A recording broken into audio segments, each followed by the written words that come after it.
With Lieutenant Detective Rick Nagle, retired from the Massachusetts State Police, and he did head up the cold case unit. Thanks so much for joining us today. Well, thank you for inviting me. Absolutely. We've known each other a long time, talked about a number of cases over the years, but I did see a very good article in the Globe by Emily Sweeney talking about you're putting a connection together with a cold case from 1977 with somebody who you tracked down and were instrumental in getting off the streets with another very famous cold case. So I want to talk a little bit about your background before we get into that. How long were you a member of the State Police? I was a member of the State Police for over 30 years. Okay. And the way that I really know you is because you are the one who really solved the murder of Ruth Masters. If people are not familiar with that happened again, I believe, around 76, 77. If you could tell our listeners what that case involved, because that story made national news. Well, first of all, that happened May 14th, 1977. And I want to thank my father, who was chief of police at the time. He's the one who brought it to my attention. I have to say this, when I do these cold cases, I create teams. In the Plymouth Police Department, they were terrific. I mean, the retirees, no matter what city or town you go into, they all welcome you because they want to get these cases solved. With this case here, it was a case in the state forest. It was a young Hanson school teacher. She was only 30-something years of age. She was with her husband and 9-year-old daughter. And what they did is they went for a bike ride. First, the husband said, I'd go by myself to get some exercise, so you watch our daughter at the ranger station there. And when I come back, you go. And she did, and she never returned. Now, that Miles Standish State Forest is approximately 50 square miles, 25 square miles. I forget exactly how many. Mm-hmm. To find her is extremely difficult. How she was found, the husband knew which bike trail she would be at. He saw her glasses on the macadam surface. Now, a lot of people at that time says, wait a minute, how does he find his wife in the middle of a state forest? Well, he knew where she was going. We went in, or they went in, about 140 feet and found her. She was mutilated and eviscerated and carved. And that's what really made national attention, the way she was murdered. Yeah, absolutely. And I believe for a long time, wasn't her husband sort of believed to be a person of interest or a suspect in that unfairly? Unfairly. I mean, he was a Weymouth school teacher. I said when I investigated the case many years later, first person I looked at was him. Of course. First person I interviewed was the daughter. And she says, my dad was with me the whole time. Mm-hmm. He never left my side. When the last memory I have is saying, bye, Mom, see you in a little bit. Mm-hmm. And she took off on the bike. She goes, that's my memory. My dad was with me the whole time. And then when you look at this, it just didn't fit. There wasn't anything there that pointed to him, in my opinion. And then you were relentless, as I remember, in going after and finding the information and building a case against Eric Anderson. That's correct. I mean, after a number of suspects, names were brought forward to me. Eric Anderson was one of them. Being an optimist, I felt comfortable that if I got onto the right person, I would know by his background because how she was murdered. This wasn't I hate to use the word normal, this wasn't a normal murder, meaning the way she was found. And I said, this person's going to stand out once I find him. Absolutely. And he had a history, too, of attacking other women. Now, when this was happening, this was, again, 77, in September of 77, there was another young woman who disappeared, and that was Simone Rittinger. I hope I'm pronouncing her name correctly. You think there may be a connection to that case, and you brought this up in the article. Yes, let me explain. What happened was years ago, being involved with the cold case unit, I got calls from everywhere. And I would just pass it along to the district attorney's office. One day, many years ago, while I'm investigating Ruth Masters, I get a call from an individual, a civilian, that says, hey, how about this Simone Rittinger? I said, what about her? He says, she's missing. I said, where's she missing from? From Natick to Cape Cod. I don't know. I said, do you have any other information? No. So what I do anytime I get any information, I make sure Middlesex has the case. Yes, they're looking at it. The Cape, I don't think they're really looking at it because they don't have anything concrete down there. Mm-hmm. I get the name, I put it in a file folder, I put it on my shelf. When I started interviewing how I come across Eric in information I got on Eric, I set up a little desk at the Norfolk State Prison and I started interviewing inmates, anyone who knew Eric. A lot of them were upset. By the end of the time I interviewed all the inmates, I thought my name was F.U. because that's what they kept saying every time they walked in the room to see me. Okay. So, I finally got information. And one guy in particular says, yeah, I heard he killed a lady in the Cape. Mm-hmm. Well, I took that as Plymouth because a lot of people think Plymouth is Cape Cod. Mm-hmm. So I said, where did you hear that? I don't know. I just heard he killed a lady in the Cape. So, all right. So that was it. Now, what happens now is up to date. My son calls me. He says, hey, Dad, a case you were working on in Medfield by the victim by the name of David Cox is in the Boston Globe. David Cox is a gentleman that the movie A Few Good Men with Jack Nicholson and Tom Cruise, it's a true story. It was his life in the Marines. And David's from Nagle. He says, Dad, article's in the paper. I read it, and I said, gee, this reporter's pretty good. Her name is Emily Sweeney. I said, she's spot on. And I just got through doing a Netflix documentary, and let me tell you, it was a lady in the dunes, and you were passionate about that case. They weren't giving facts; they were giving drama. So I'm kind of reticent who I speak with, and I said, no, this lady's spot on. I like her article, so I queried her more, and she had an article about Simone Rittinger, right here. And when I read it, and I said, geez, I'm hearing that she was on the Cape, possibly. I looked at the timeline, and I said, wait a minute. And I remember the inmate, what he said, and I remember the other person giving me the name years ago. So I started looking at this. So here's the timeline I have. Rittinger left Natick. She possibly went to the Cape. Now, if you read the article, and people can query the article in the Boston Globe, Emily Sweeney, look at it, Rittinger. The only thing glaring on this whole article, you say, oh my God, look at this. But it says that a state trooper asked a 74-year-old man to give her a ride to the Cape. Doesn't make sense. I was going to ask you that question because I don't get that. When would that ever happen? Okay, here this is what I'm going to tell you.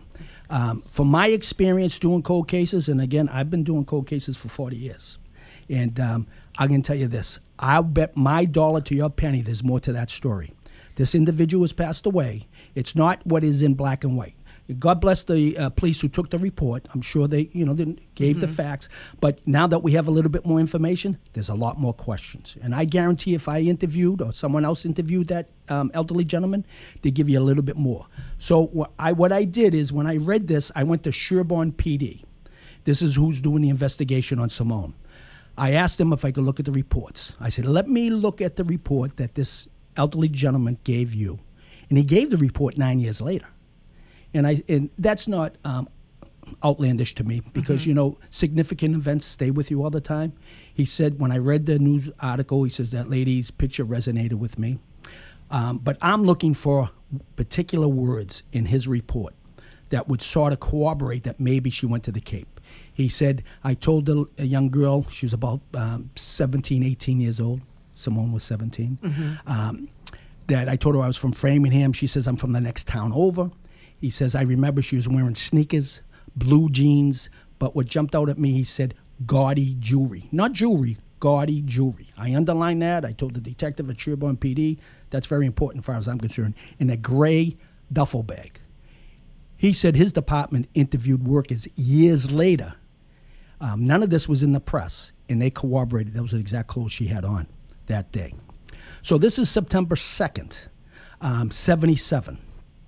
Now, we know for a fact that Ruth Masters was murdered May 14th, 77. Now, September 16th, we have another woman missing in Brockton, Massachusetts, by the name of Judith Bleiler. This is 2 weeks after Simone is missing. She is missing at the corner of Pearl and Pleasant Street. Now, I interviewed Eric's wife, who was a former Catholic nun. You probably say, why does a former Catholic nun marry someone like this? She is sweet. She is naive. I used to go over her house and interview about it. She sees no fault in anyone. She's just naive. She says, I was a nun. I went to the convent at 16, came out, became a nurse, and I met him through the Boston Phoenix newspaper. So anyway, she said, I thought he was a nice guy. But she said, I asked her, I said, would it be any reason that Eric would be around Pearl and Pleasant Street in Brockton, right around May of 77? And she says, yes. She goes, I used to go to work at 7 o'clock in the morning. And that's when Judith was at the bus stop at 7 o'clock in the morning. She goes, I said, also I found out that Eric used to work with Judith's mother at the 138 Motel. And Judith worked Sundays at the 138 Motel in Easton. So Judith would have known Eric because you say, well, this young lady isn't hitchhiking. She's at the bus stop at 7 a.m. She's a good kid. She's going to work at Knapp Shoe. She had two jobs, Knapp Shoe and 138 Motel. Possibly she picked her. Eric asked her for a ride. She knew Eric and gave him a ride. This is two. Now, and then two people who could be connected with him now. Additionally, someone gives a report that they saw a young girl around that time fitting Judith's description fighting with a person in a blue car. Eric owned a blue car, a blue Chevy Nova at that time. What kind of information do you think would be helpful from the public if they were around at that time and remember anything from that? I mean, these are both back in the 70s, but so many people go back and forth to the Cape and have been doing it since then, and so many people are lifelong Brocktonians. Well, I'm not done yet. 2 weeks after Judith, yes, young woman's hitchhiking at the Sagamore Rotary. Back then, you had a Rotary at the Sagamore. She's now a assistant district attorney. So she was terrific to chat with because she's eager to testify, and she did. Okay. She's thumbing. Back in the 70s, everyone thumbed, so it's not outlandish to say someone was thumbing. She's thumbing. We know this categorically. Eric picks her up, hog ties her up, driving around. I surmise he's looking for a place to kill her. She felt the car stop. She hit the handle and jumped out of the car with the hands tied behind her back. Wow. Eric got arrested. He went to jail for that. He goes to jail. He's in there. In that time, that's 1977, I come up with a report from the Wareham Police Department that a guy is in a parking lot by a gas station staring at a woman at the cash register working. She's so freaked out, she gets a license plate called Wareham PD. It's him. So he's patrolling that Cape Cod area looking for people. He goes to jail for 11 years. As soon as he gets out, he attacks a woman in Addison, Maine in 1990. Same thing. This is what's important. You got to break down these cases. And when you break down Eric Anderson and you say, wait a minute, he killed someone in May 1477, one of the most horrific crimes in Massachusetts. They brought troopers in from Bristol County, Plymouth County, Norfolk County, local police to work on this case. It's a frenzy. Again, my father described it to me as Rick. He says, do you remember the Boston Strangler? I was a kid in the city growing up in Cambridge. I said, of course, Dad, everyone was petrified. He says, that's how it was down here in the South Shore. People were petrified because of Ruth Masters. The point I'm making is this guy kills her in a horrific manner. Everyone all over the place is panic. There's everything else. He comes back to the same town 5 months later and tries to do the same thing to the same town. I mean, he could have gone anywhere. So this guy, you say, wait a minute, this guy here, he's brazen. He doesn't. So I know these as fact. I know about October 1st, Laura Lee Clark is her name, and I know about Ruth Masters. I said, this guy comes back to the same town and hogties her, and thank God she escaped. So when you plug in Judith and you plug in Simone, you look at the timeline, May 14th, Ruth Masters, the second with Simone. 2 weeks later, we have Judith. 2 weeks later, we have Laura Lee Clark. And the only reason he stopped, he went to jail. And then when he gets out of jail, he goes up to Maine and does the same thing. He tied a woman up, had a fight with her, cut basically part of her nose off. She goes in the car and locks the door. It's a shame, but when she locked the door, her window was down, and he just pulled her out by her hair. She got away. She ran. He chased her. Maine State Police came down, and they found him in the woods. He's looking in grass with a big metal hook, log hook, looking for her. And they arrested him on that. Did he die in jail or outside of jail? And when did he die? He died in jail. It was probably, I'm guessing, maybe 10, 15 years ago. Also, what I did with him, I had another investigation, and I was in Norfolk prison one day. And this is about Judith. So I did a little bit of work with Judith, if you want me to tell you about it. So what happened was he tried, during this 77 period I told you about Wareham, he also tried to kill his wife. He had an argument with his wife. Again, former nun, sweet lady. I said, Annie, he says, he tried to kill me, Rick. She had an Irish bro.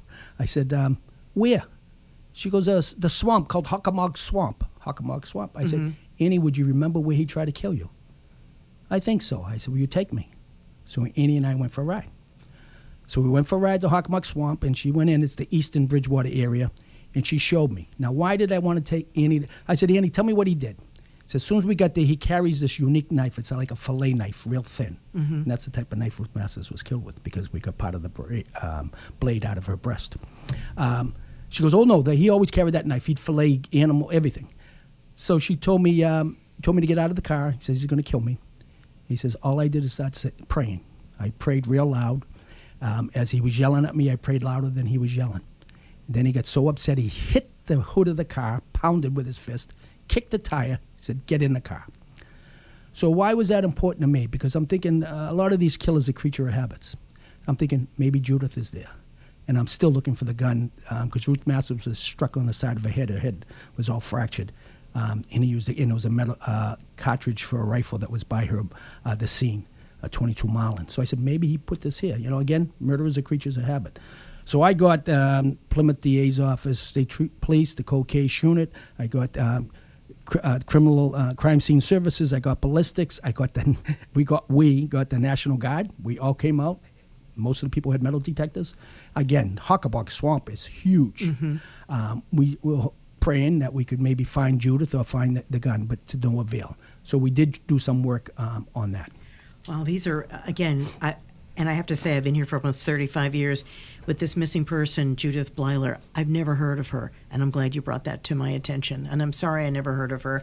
I had heard a little bit about Simone Rittinger, because people sometimes would get the years mixed up with Lady in the Dunes, thinking maybe that was the person, but she was after the Lady in the Dunes had been discovered in '74. What can the public do to help this story? I can tell you this. What the public can do is exactly what you're doing and exactly what Emily Sweeney's doing, and this is why I do this. Again, I don't do this to get my bald head on TV or to get my New England accent on the radio. I do this because it helps, and I'll tell you how it helps. Just last night, I got an email from Emily Sweeney, the Boston Globe. Says, hey, a lady just text and saying she was possibly a victim. She was there. And she got away. She goes, she hasn't slept for 2 nights since she heard this article. So, and Emily says she'll reach out to you in the Sherborn police. So just about an hour before I came into your studio, I called Sherborn to see if this lady reached out. I don't want to call her because I'm afraid I'll freak her out. I'll wait to see if she reaches out to me, but she has a story. She says she was there. I don't know what there means. She says she was almost a victim. She got away, and this story upset her so much that she hasn't slept for 2 nights. So this is what it can do, is get it out there. I tell this to people all the time. Hey, how's someone going to remember something 48 years ago or 25 years ago? I say this. I probably don't remember what my wife said to me last week, and I get accused of it all the time, but you remember significant events. If you're old enough, you remember 9/11. If you're old enough, you remember where you were when JFK was assassinated. You remember significant. You remember probably where you were when your mom and dad died. You remember what you're doing at that time. So significant events. So when people tell me, and I go into investigate them, I'm not going to remember that. I said, yes, you are. Because you're going to remember significant events. Absolutely. And if anybody knows anything about whatever happened to Judith Bleiler, or you may have seen something on the way to the Cape, someone hitchhiking who matched the description of Simone Rittinger, or any other information about this story and possibly other victims of Eric Anderson, please get in touch with law enforcement. You do this. You retired a while ago. You do this. You help families. You really work at keeping the victims' memories out there so they don't fade into an obscurity. We appreciate that, and we appreciate you joining us. And will you come back soon and give us an update on what's going on? One tidbit I want to say to this, if I can. When this happened, again, this is just my opinion. Again, my opinion. But I interviewed Eric's son, and he said Eric used to come to the Cape and try to make this Cape connection on the weekends. We'll start with Simone. If she was down there, she was thumbing on a Saturday. We start with Laura Lee Clark. She was thumbing on a Saturday. We start with Ruth Masters. She was killed on a Saturday. Is that ironic? Is it just? But I mean, it just corroborates what the son says. He'd come down. He lived in the Easton, Stoughton area, and he'd come down to the Cape on the weekend. In those 3 incidents on the weekend, Judith happened to be on a Friday. So I mean, you add all these little things up. Again, it's my opinion, but you need a sense of direction. Now, why am I doing this now?